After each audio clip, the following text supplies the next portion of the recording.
Hello, children. This is Grandma Carla, and I am very excited that it's Friday. I've had a very busy week, and I haven't had a chance to read to you as much as I love to do.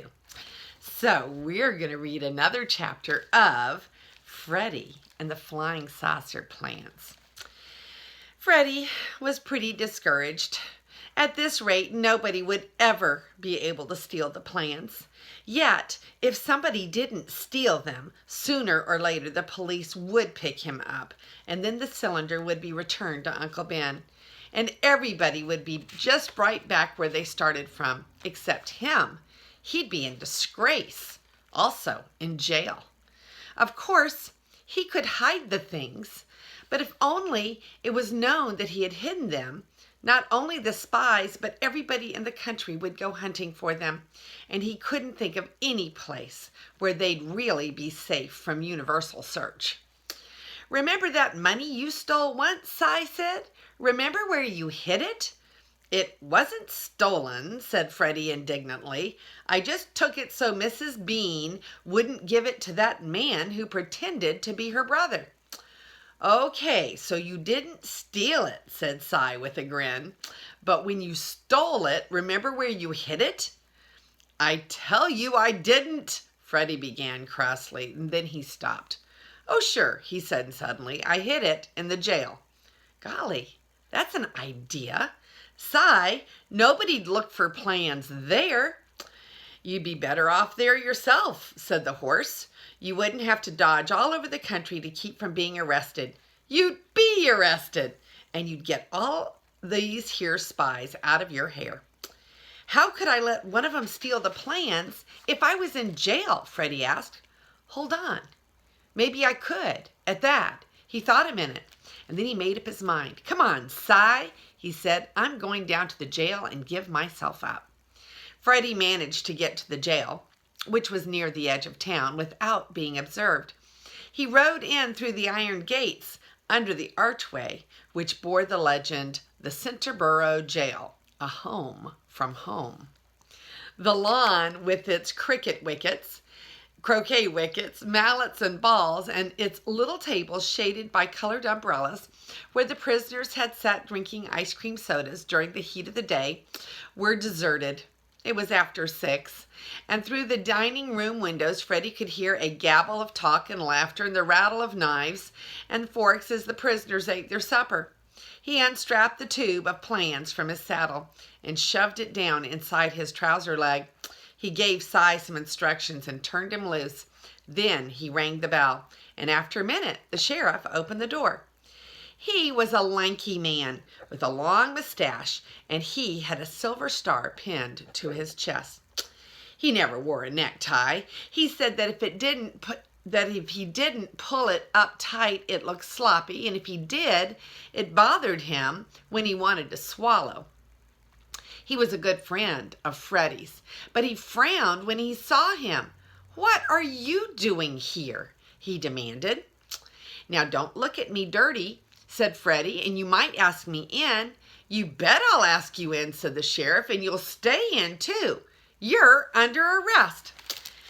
"That's just what I want to be," Freddy replied. "Now don't look so sour. You'd have stolen the plans too, under the same circumstances." "Well, I feel sour," said the sheriff. "I got to have you here, and I suppose because we used to be friends I can put up with it. But I don't know how the other prisoners are going to feel about it. Most of our boys are good, honest burglars and pickpockets and stick-up men. They ain't going to like having a traitor around more than I am." "Oh, for goodness sake," said Freddy, "I'm no more a traitor than you are. Let me in and hear what I've got to say, will you? And don't let the other prisoners see me yet." "You're darn tootin' I won't," said the sheriff, and grudgingly led the way into his office. "They'll likely tear you to pieces." He picked up a copy of the Centerboro Sentinel and read the headlines out loud. "Local pig accused of treason. W.F. Bean's Freddy steals flying saucer plans believed sold to communists." "I suppose you don't deny this?" "Certainly not, but I haven't sold them yet." "You're going to help me do that," said Freddy, and Freddy grinned at him. But the sheriff did not grin back. "Great Jerusha!" he shouted, deeply shocked and horrified.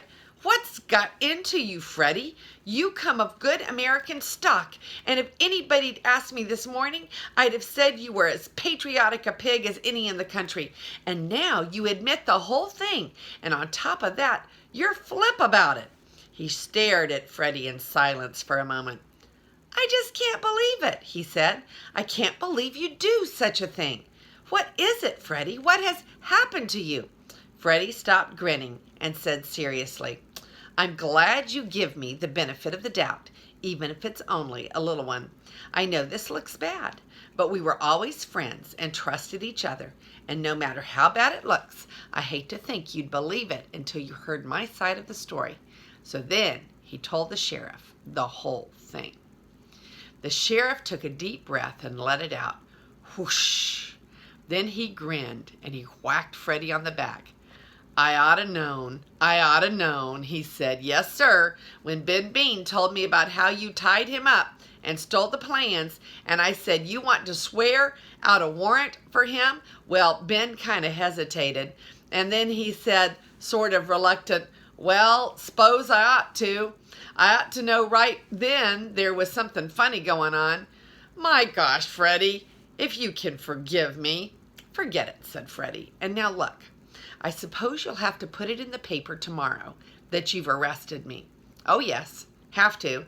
"And," said the sheriff, swinging around and taking a printing form from his desk, "we might as well get you registered properly. Name? Frederick Bean." He licked his pencil and wrote it down. "Address? Bean Farm, Centerboro. Age? Well, I don't ask the boys that anymore. Some of them are kind of sensitive about it. Feel that they're getting along in years and haven't got much to show for it, since they're still small-time burglars." "They oughtn't to feel that way," said Freddy. "Everybody can't be rich and important. And after all, if you work hard at your job and do the best you can, there's nothing to be ashamed of if you haven't made a lot of money." "That's what I tell them," said the sheriff. "Long as they do their best, whether it's burglary or banking." They didn't ought to be dissatisfied. "Well, now, let's see. Here's a lot of other questions. Father's name, mother's name, name of dentist, number of second cousins in mother's side, unpaid grocery bills, if any. I don't see what this has to do with getting you in jail. Crime? What would you call your crime? Assault and robbery? Assault sounds kind of rough, doesn't it? Well, according to Ben, you tried to smother him. What'll I put? Smothering and robbery?" Freddy said that sounded all right. "Now," said the sheriff, "what room can I give you? We're pretty full up. Having our biggest season yet. Considering we don't advertise in the papers, Judge Willie tells me 'twouldn't be right to advertise the jail. But considering we don't, we're doing a lot larger business than some of those summer hotels out on the lake. Of course, our charges are low, and we don't have near as many rules about behavior as they do, having to dress for dinner and so on. We've got a nice bunch this season, too. All the old crowd are back, repeaters, we call them, and you'll see some new faces, too. Old Mr. Drench, he's a retired safecracker, took up passing bad checks as a hobby. And then there's the Yeglet gang, 4 of them, racketeers from the city. Nice gentlemanly boys, but inclined to be a little noisy at night. All the sales in the jail were named after famous criminals. Train robbers like Jesse James and old-time highway robbery men like Dick Turpin. The only single sale available was Fagin, but it had no desk in it and no private bath, and the sheriff took Freddy up to a luxurious double room, now vacant, which had not yet been named. "Maybe you could name it after me," Freddy suggested. "I don't suppose you've got those plans on you, have you?" said the sheriff. No, don't tell me now. I'll have to search you later. It's my duty. But there's no hurry. Now I wonder," he said, looking under the counterpane, "if Scarface put clean sheets on these beds. Yes, I guess so, but you'll want an extra pillow. Half a minute and I'll get it," and he left the room. Freddy pulled the metal cylinder out from his pant leg and slid it under the mattress. He felt pretty sure that the sheriff, by going for a pillow was giving him time to hide it. And indeed, when he came back, the sheriff said, "Well, I'd better search you," and he gave the pig a perfunctory patting all over. "No, you ain't got it on you. Hid it outside, I expect." He went over to the foot of one of the old-fashioned brass beds and unscrewed the ball on top of one of the posts. "Did you know these legs were hollow? If you had that tube of plans on you, this would be a first-class place to hide 'em. But of course you ain't." He put the ball back on. "Well," he said, "I'll get you some supper. And by the way, some of the boys did see you as you came in through the hall, so I think you'd better keep your door locked.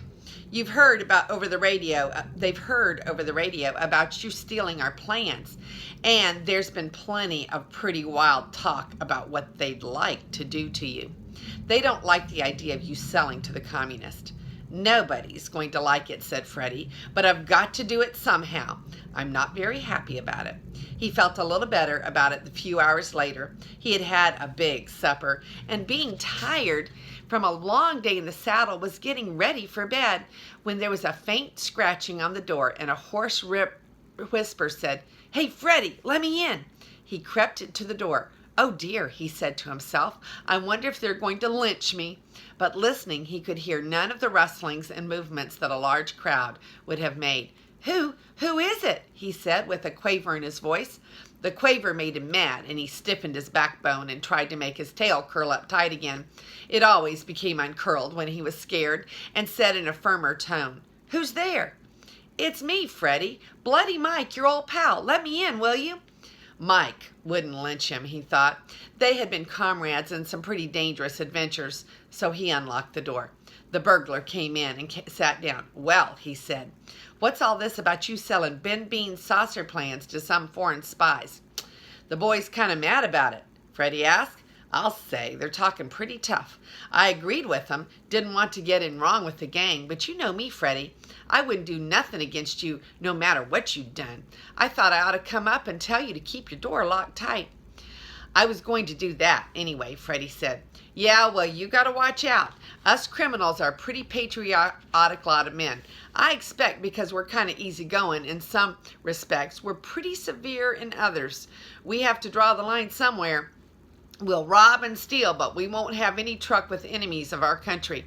But you ain't really doing that, are you, Freddy?" "No, I'm not," said the pig, "but I can't tell you what I really am trying to do. All I can say is if I pull it off, Uncle Ben will be pleased. But don't tell the others." "That's enough for me," Mike said, "and I won't tell anyone.